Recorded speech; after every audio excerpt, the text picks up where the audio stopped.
আচ্ছা সৈকত ভাই, আপনাকে একটা প্রশ্ন করি। আপনি তো ব্যবসায়িক বিভিন্ন পরামর্শ উপদেশ দিয়ে থাকেন। আম, যে এরিয়াগুলোতে বাঙালি যেসব এরিয়াগুলোতে বিশেষ করে ক্যাথসীমা কিংবা গার্দনদ কিংবা সেন্ডেনিস এসব জায়গায় বাঙালি এরিয়াগুলোতে যেসব জায়গাগুলোতে অলরেডি বিজনেস খুব ভালো রানিং আছে, এগুলোতে অনেকে দেখি যে ভালো বিজনেস চলছে না, কারো ভালো চলছে, আবার ওখানেই কারো ভালো চলছে না। তো সেক্ষেত্রে আপনি কি ধরনের আইডিয়া দিতে পারেন দেখি? আপনাকে একটা চ্যালেঞ্জ দিলাম, দেখে আপনি কি আইডিয়া দিতে পারেন। মানে অলরেডি ভালো বিজনেস চলতেছে না, তো চলার মধ্যেও ভিআইপি যে এরিয়াগুলো আছে যেরকম গার্ডনকের মধ্যেও কিছু কম বিজনেস বেশি। ওকে, যেটা করা যায়, আপনাদের ক্ষেত্রে হয়েছে কিনা আমি জানি না, আমি যখন দেশে যাই তো আমার দেশের খাবার দাবারে মানে বিশেষ করে রাইস একটু কষ্ট হয়, অ্যাডজাস্ট করতে একটু কষ্ট হয়। কিন্তু এখানে আমরা লং টাইম রাইস আমরা একই স্টাইলে খাচ্ছি, কিন্তু দেশে যাওয়ার পরে দেশের রাইসটা একটু মোটা থাকে বা একটু অন্যরকম থাকে, খাওয়াতে কিন্তু একটু কষ্ট হয়। আমি জানি না আপনাদের হয় কিনা। তো এই সুযোগটা আপনারা কাজে লাগাতে পারেন।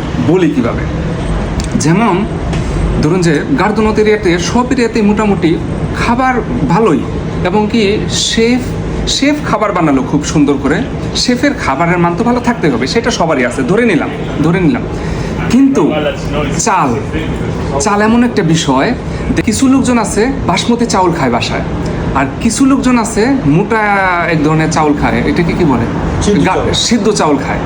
তো এখন যখন একটা লোক গার্দনত হোক বা যেখানে অলরেডি বিজনেস চলতেছে, তখন লং টাইম একটা লোক একটা চাউল খেয়ে অভ্যস্ত, কিন্তু প্রতিটা বিজনেসে দেখবেন একই স্টাইলের চাউল। আপনি যেহেতু দুইবার রান্না করতে হচ্ছে, যেটা আপনার জানেন যে কী কী জিনিস সেম আছে, ধরুন যে বোফ কারি, গরুর মাংস সব জায়গাতেই সেম, মুরগির মাংস সব জায়গাতেই সেম, হ্যাঁ, তারপরে ধরেন যে সবজি সব জায়গাতেই সেম। কিন্তু এই চাল এমন একটা বিষয়, আপনি যদি জাস্ট, যেহেতু আপনার দুইবার রান্না করতেই হয়, আপনি চালটাকে যদি জাস্ট দুই স্টাইলে রান্না করেন না, দেখবেন যে বন্ধুগুলা যখন একসাথে খাবে বলবো চল চল চল আমরা ওই বিজনেসে যাই, যে ওইখানে তুমি তোমার মতো বাসমতি চাউল খাবা, আমি আমার মতো আমার যেটা ভালো লাগে সেই চাউল খাবো। টোটালি আপনার বিজনেসকে মানে দুই টাইপের ক্লায়েন্ট অটোমেটিকলি চলে আসবে, শুধুমাত্র চালের যে অ্যাডজাস্টের ব্যাপার আছে। আমি যে লং টাইম মোটা চাউল খাচ্ছি, তো আমি গার্দনত গেলে খেতে হয়।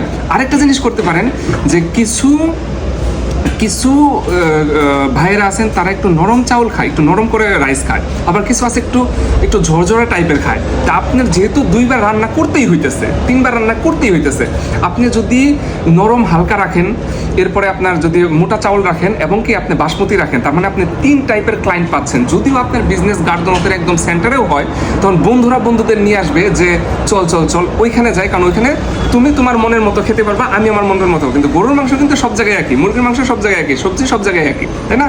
তো অটোমেটিকলি 50% ক্লায়েন্ট বেশি পেয়ে যাবেন। হয়তো সব বাসায় না, যেখানে বাসার ভিতরে পর্যন্ত আপনার হাজব্যান্ড ওয়াইফের এরকম হয় যে একজন শক্ত পছন্দ করে, একজন নরম পছন্দ করে। তো যে শক্ত খাচ্ছে সে একটু শক্ত রাইস খাচ্ছে, যে একটু কেউ হয়তো এরকমও হয় যে বাসার ভিতরেও, সবসময় হয়তো না, তো বাসার ভিতরেও কিন্তু দুইভাবে রান্না হয় মাঝে মাঝে। সেখানে একটা রেস্টুরেন্ট, হাজার ধরনের লোক হাজার ধরনের ভাবে খাওয়া দাওয়া করে তারা অভ্যস্ত, তারা ওই রেস্টুরেন্টে যাবে যেখানে তারা তাদের মন মতো রাইসটা ওইভাবে পাবে আর কি। আরেকটা বিষয় হচ্ছে, যেহেতু গার্দনো এবং কি আপনার ক্যাথসীমা বলেন বা সেন্দিনি সার্সেল বলেন, এইগুলো আমাদের এতটা জনপ্রিয় হয়েছে, কিচ্ছু করতে হবে না, কিচ্ছু না, জাস্ট বিরিয়ানির যে আপনার বড় যে হাঁড়িটা আছে ভিতর থেকে নিয়ে এসে সামনে রাখেন, কিচ্ছু করতে হবে না, গ্রান জাস্ট খুলে দিন। গ্রান এমন একটা বিষয়, এবং কি একবার ট্রাই করে দেখেন, লোকজন হাঁটবে, গ্রানে অটো চলে আসবে, অটো। এমনকি যার ক্ষুধা লাগবে, গ্রান এমন একটা বিষয়, you can't even handle it, you have to go to that place. So এইটা সুপারভাবে কাজ করবে। আরেকটা বিষয় কাজ করবে যে পান, বিয়েবাড়িতে যেরকম পানের একটা স্পেশাল একটা ফিলিংস থাকে, তাই না? আপনি আসলে পান দিচ্ছেন না, আপনি সাইকোলজিক্যালি তাকে ওয়েলকাম জানাচ্ছেন যে আমার বিজনেস শুধু বিজনেস না, আমার বিজনেসে আমি আপনাকে স্বাগতম জানাচ্ছি। পানে বেশি খরচ হয় না, আপনার খাবার প্রচুর নষ্ট হয়। আমার বিজনেসে আমি আপনাকে স্বাগত জানাচ্ছি যে প্লিজ আমার বিজনেসে খাওয়া দাওয়া করলে কিছু গিফট নিয়ে যান আমার পক্ষ থেকে। এটা সুপারভাবে কাজ করবে। আরেকটা জিনিস কাজ করবে, আপনি যদি সিম্প্যাথি ওয়েতে কাজ করবে, যেমন আপনি যদি সিম্প্যাথি ওয়েতে আপনি হ্যান্ডেল করেন, ধরুন যে আপনি যারা একদম নতুন আসে, তো নতুন ভাইদের জন্য আপনি বেশি বাজেট রাখলেন না, কিন্তু একদম নরম খিচুড়ি টাইপের কিছু একটা করলেন, আর বললেন যে ভাই আপনার যদি খুব কষ্টে থাকেন, নতুন ভাই যারা আছেন তারা যারা খাওয়া দাওয়াতে সমস্যা হচ্ছে আমার এখানে ফ্রিতে খেয়ে যাবেন, হোক একটু খরচ হোক, খিচুড়িতে খুব একটা খরচ হবে না, হোক একটু খরচ হোক।